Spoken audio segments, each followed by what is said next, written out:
Chapter 2. So we're all even, right? I did it. I'm here for it. Fair and square. No complaint. Paying for my debt to the man.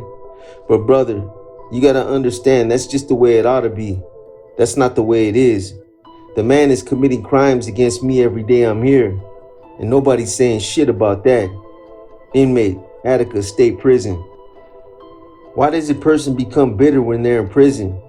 How can you avoid it when the people running the show have nothing in mind but punishing you? When there's no sign of humanity or intelligence shown by those whose job it is to rehabilitate you? When society refuses to pay attention to what goes on inside the institutions it shoves its aberrance into?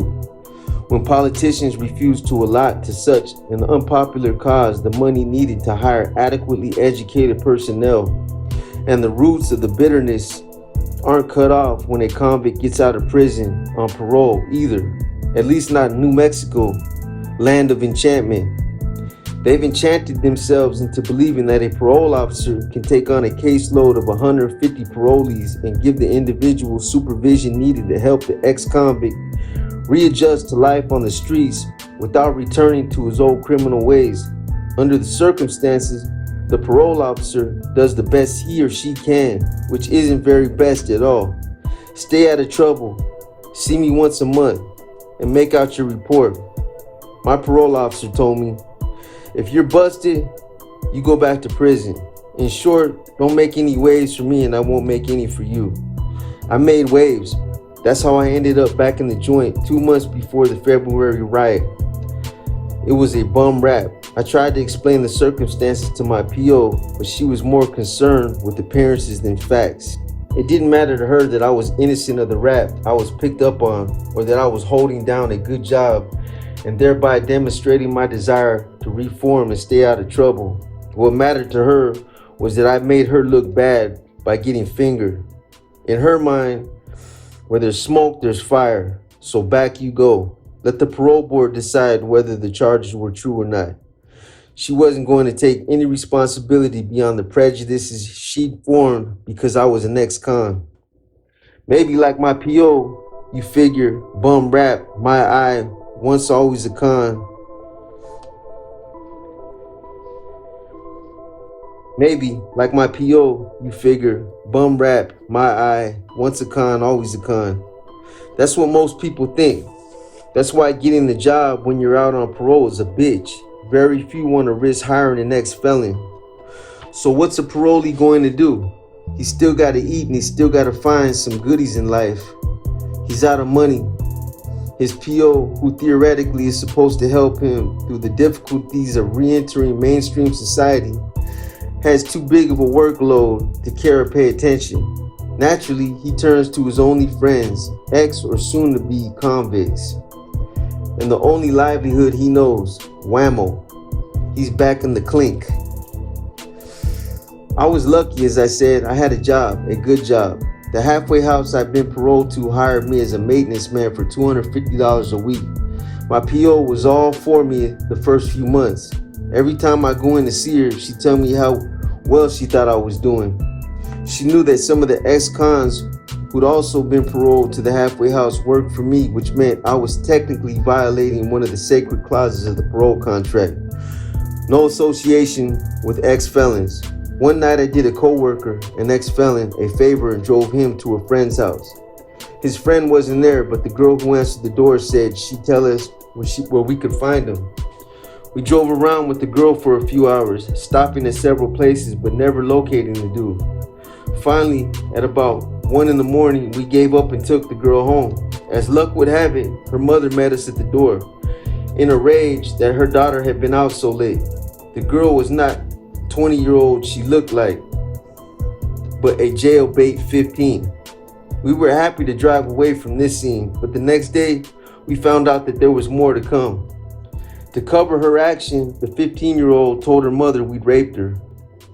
Mother and daughter had traipsed down to the Rape Crisis Center the following morning to tell the tale. A warrant was issued for our arrest. When I heard about it, I turned myself in to show that I had nothing to hide. I explained to my parole officer that there was nothing to the charge. I was innocent, and she said, if you can beat the rap, I'll release you. I breathed a little easier as I sat stewing in the county jail, waiting for the grand jury to hear the evidence against me. When they did, a month later, there was no evidence. The girl had not only left town, the medical report showed that she hadn't had sexual intercourse for at least 48 hours prior to the time she'd been tested. The grand jury refused to indict me, and the rape charge was thrown out. I beat the rap, but my PO had changed her mind about releasing me. She couldn't keep me locked up on the original charge because it had been dropped. She found a new one that would automatically revoke my parole, associating with the next felon, a horseshit charge if I ever heard one, given that she knew all along my job was at a parole halfway house where I worked side by side with ex-felons. I think the word rape freaked her out. Believe it or not, I'm all for equality for women. And I'm sure there are as many good female parole officers as there are male, but I don't see the point in having a young, inexperienced woman counseling a 44-year-old man who spent the last 14 years behind bars relating only to hardened male criminals. I hadn't been near a female in so long, I hardly knew how to act with them when I got out. How in hell was I supposed to go to her with the problems I was going through? For instance, the impotence that hit me for the first 2 months after my release. Not an uncommon complaint for male parolees. And in fairness to my PO, how was she supposed to understand where I was coming from? To her, I was a dangerous criminal, and the smoke of the rape charge meant fire to her. She told my old lady we'd gone in to plead my case, that she believed I'd done it even though the charges were dismissed. He should be locked up. He'd be better off in prison. He'd be away from society and society would be protected, she said. She revealed much of her true attitude about her clients and me in that conversation with my old lady. Two of my other clients have been arrested, and it really bothers me that my clients keep breaking the laws like this, making me do extra paperwork and giving me the headaches. I got called on the carpet to explain why so many of my clients were doing so poorly. They make me look like I'm not doing my job well. She went on to say that she was afraid of people like me. To her, I was exactly like one of the other clients. A man who just had gotten arrested for raping his wife with a hot curling iron. Wally is in the same class with him, she wound up. You might as well kiss him goodbye because he's going back to the penitentiary where he belongs. And so I went. I had a preliminary hearing before a hearing officer, but I knew that this officer, also a woman, would act on my PO's recommendation, which she did. Still, this wasn't the final ruling. That was reserved for the 3-member parole board itself. Until they could find the time to hear my case and rule on whether I was fit to re-enter society, I had to spend more time in the overcrowded, cockroach-infested penitentiary where I'd already lost 14 years of my life. It was a cold, gray December, Monday, when I walked through the prison gates, and my mood was as bleak as the weather. The street clothes I was just getting used to wearing were taken from me by the admitting officer and put in an envelope. In their place, I was given the drab green prison uniform I'd worn for so many years. I was assigned to C1, the old man's dormitory, where the old-timers who couldn't cope with the madness of the general population were housed, along with guys like me who were either doing short time on parole violations or waiting for a hearing. Like every other unit in the institution, C1 was overcrowded, built to house 40 inmates. I was the 48th. There were no more single beds available, so I was assigned an upper bunk. I'd gotten spoiled in my 6 months out. I was used to sleeping on a firm bed. This one tore me apart. Even in the county jail, the mattress hadn't been so thin. I could feel the metal springs of the frame, and they sagged so much that my spine ached after my first night's sleep, what little of it I was able to get. During the next few days, I found out that my own anger at being back in this hellhole matched the resentment that was seething in my old friends. My fellow inmates were ready to move against the man. In fact, they planned to grab hostages and take over the place just before I arrived. But a snitch had gotten wind of the details and told the administration, so the scheme was postponed. Not called off, however. Things were too oppressive in the penitentiary for the men to forget about making their troubles known. and making them known was the major purpose of the overthrow they were planning. They knew that only riots made Johnny Q. Public think about conditions behind the walls, that only through violent protests would prison authorities make even the smallest commitment to better those conditions. Racial prejudices were set aside so there would be unanimity during the takeover, at least among the Chicanos and whites. Tensions between both of those cliques and the blacks was too high for any sit-down discussions to be practical. Since there was less than 200 blacks among the 1,156 men in the prison, their advice and consent didn't seem important to the planning of the riot. But plenty of secret meetings were going on between the Aryan Brotherhood and the Mexican Mafia. It was from a white bro I'd known during my first 5 years in the joint that I learned the details of the takeover. I knew his information was reliable because he was one of the lieutenants in the Aryan Brotherhood. First, though, I had to listen to his gripes. I don't know how long the brothers can maintain and keep cool, he told me, because the man is always fucking us over. If one of us has a good job, he moves him to another one. Some of the brothers have been trying to enter the educational department and take some courses to try for once to show something for the time they're doing. But the cocksucker always gives us some bullshit excuse about why he won't let us in. Last time, one of the bros was told he couldn't get in because there are too many female teachers. You guys are bikers and too dangerous for us to let loose with the women. What the fuck does he think we're gonna do? Eat the broads out in front of the goddamn screws? We both got a laugh out of that. It's been known to happen. That fuck-ass Deputy Warden Montoya, all you have to do to get on his wrong side is have a goddamn Harley Davidson tattoo. I swear he hates bikers more than he hates whites.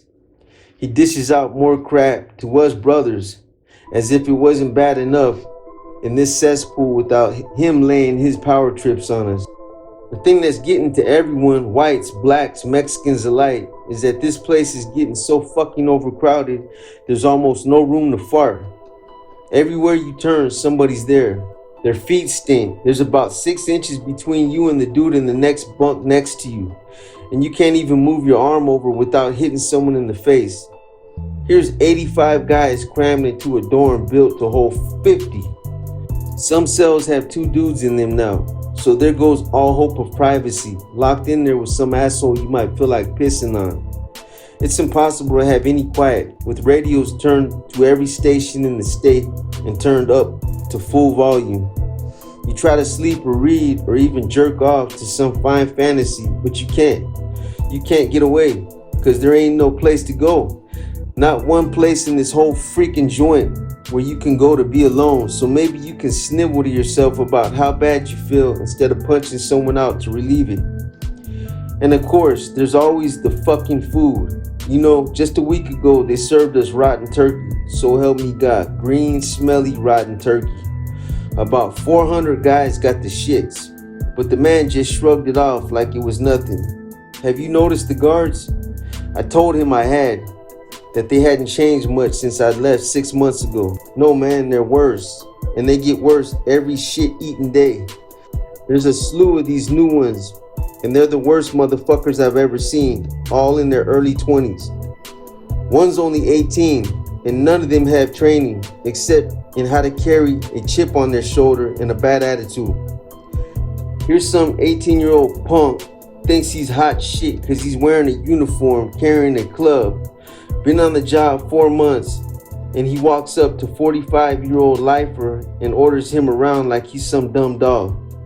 The age difference alone is enough to make the con resent the screw, let alone the way the son of a bitch talks down to him. I'll tell you, bro, we've had it. We're gonna put a stop to it. We had it all planned, then a sniveling snitch, fucking snitch, squelched it. But we're gonna roll again when the time's right. My friend was a tattooed bona fide biker from California who believed in white power to the max. His white brothers came before anybody or anything, right or wrong, they covered their action. He was known by inmates and administration alike as one of the prison's hardcore troublemakers. He came in on a 2 to 10 year term for forgery, but earned another 2 to 10 for manslaughter when he took part in a penitentiary murder with two of his tight white brothers.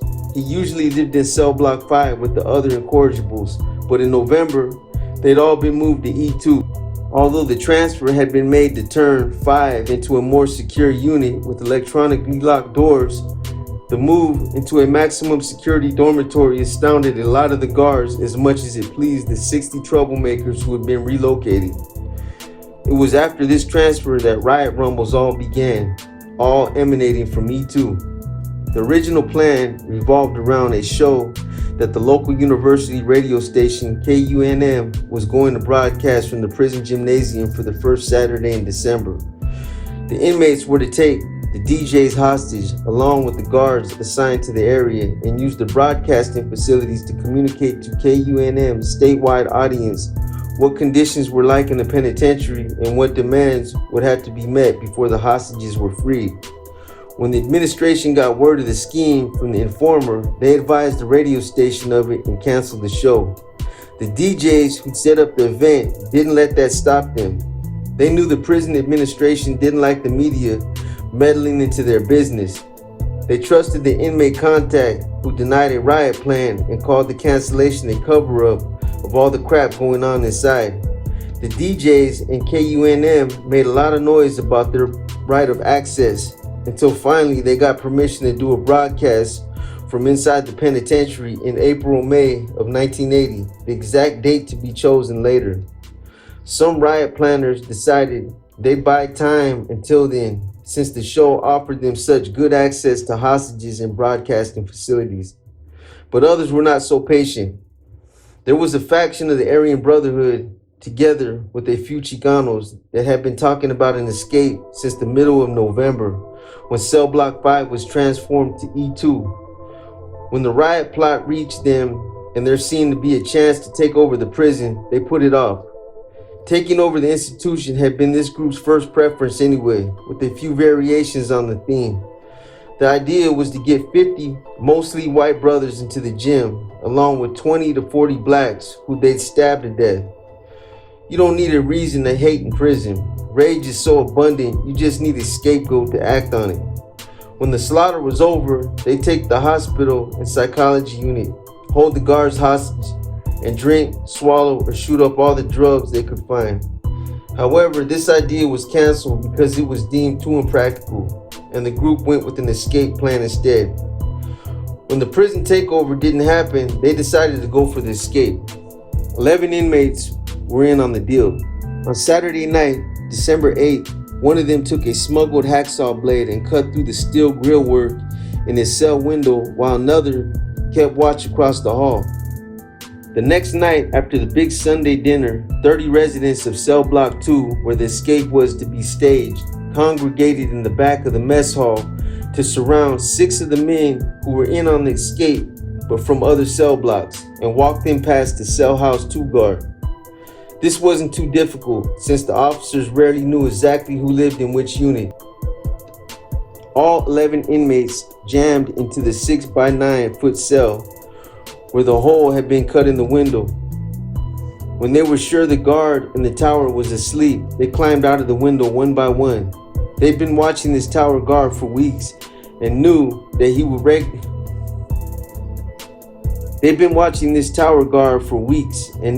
regularly slept on the job.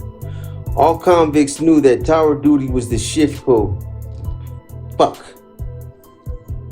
All convicts knew that tower duty was the shit shift, so boring that the screws made a practice of using the time to catch up on their sleep. This was the second escape in 2 years that was accomplished right under the nose of a sleeping guard tower. These 11 men made it across a brightly lit lawn and cut a hole in part of the perimeter fence that was directly in the shadow of the tower. The guard was fired when the escape was finally discovered. He was in his early 20s, had been at the institution for only a year, like most of the new officers, had far too little training in the realities likely to be encountered in a maximum security prison. No one else was minding the store either. According to security regulations, the control center and all the guard towers are supposed to be in the telephone communication with each other every half hour. If a tower guard didn't call in, the control center was supposed to phone him to be sure the dude was awake, a built-in precaution for the boring nature of tower duty. Both the cell house guard and the supervisor for the night were given 30-day suspensions for not paying attention to their jobs, but for these slaps on the hand didn't begin to touch the problems caused by the laxness of security in the joint. Things were definitely unraveling in New Mexico's penitentiary. A year before the escape, a former California corrections official did a study of the institution for the American Justice Institute. In that study, he called the prison one of the most poorly administered he'd ever encountered. Still, a year later, nothing had been done to upgrade the management.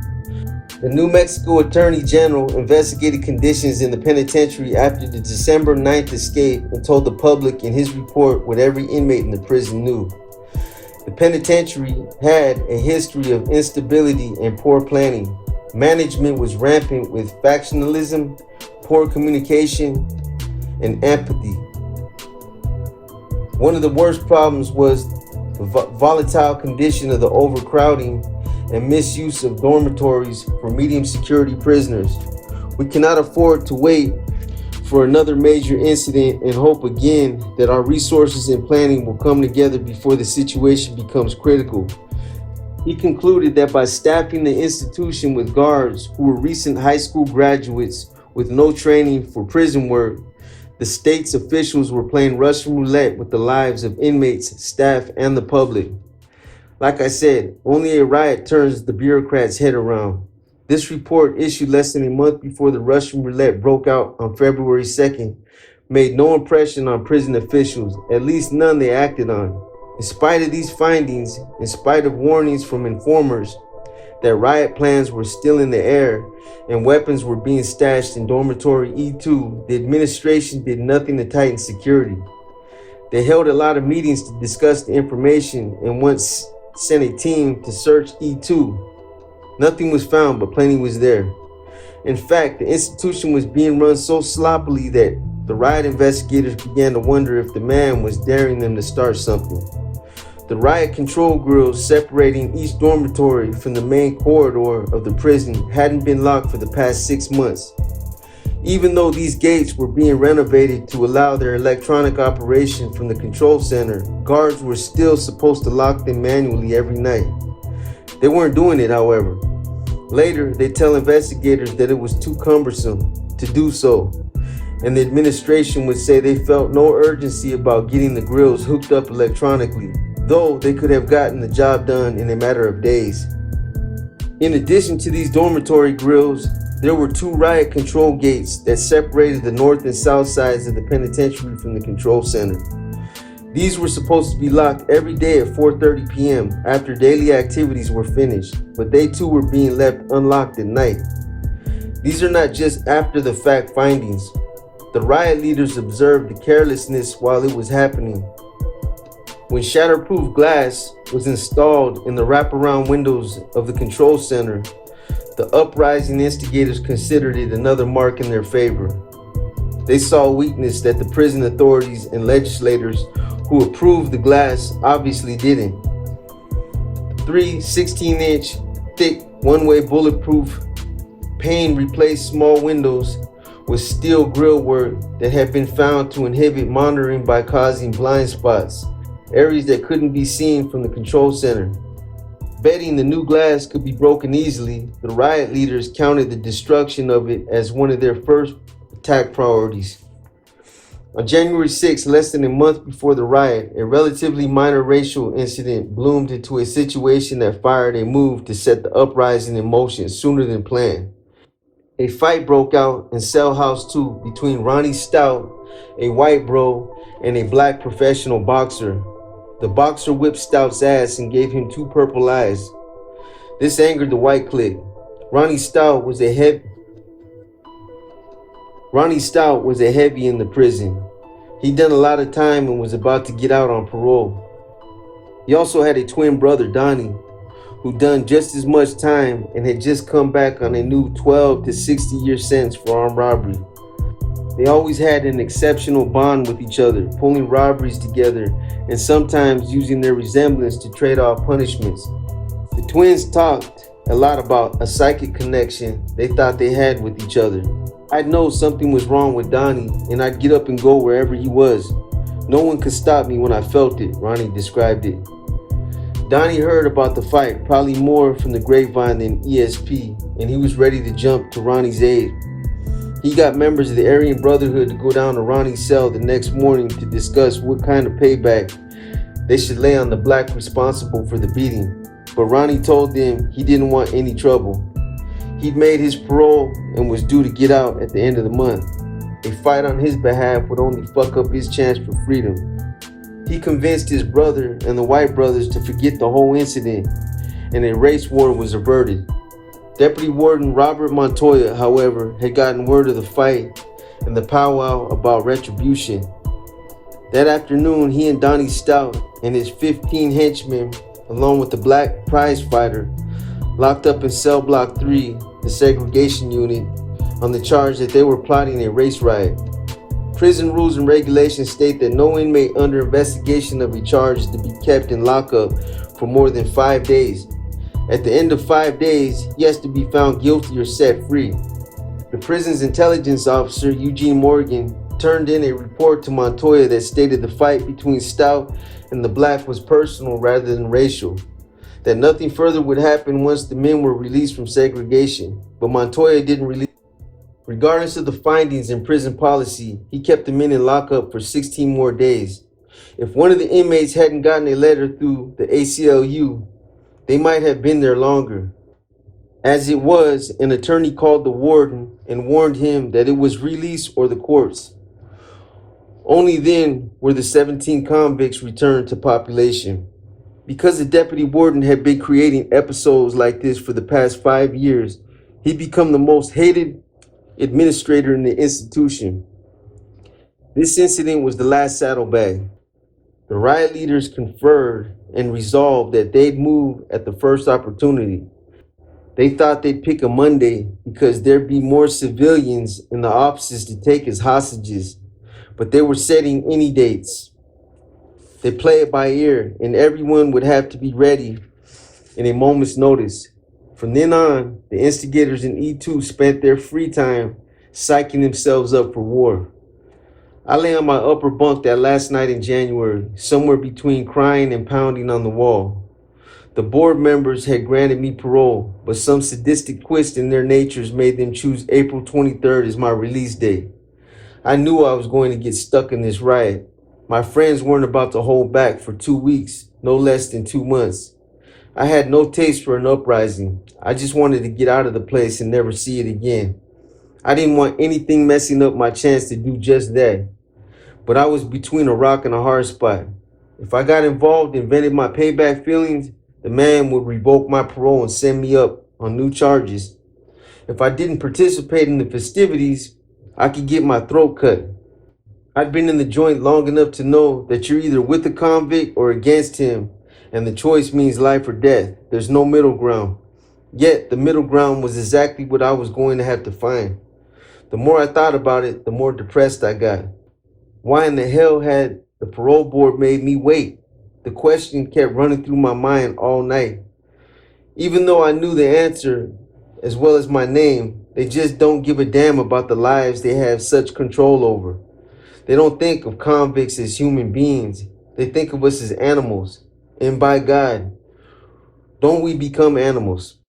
By the time daybreak came, I'd imagined myself smashing in the heads of every parole person who put me in this position.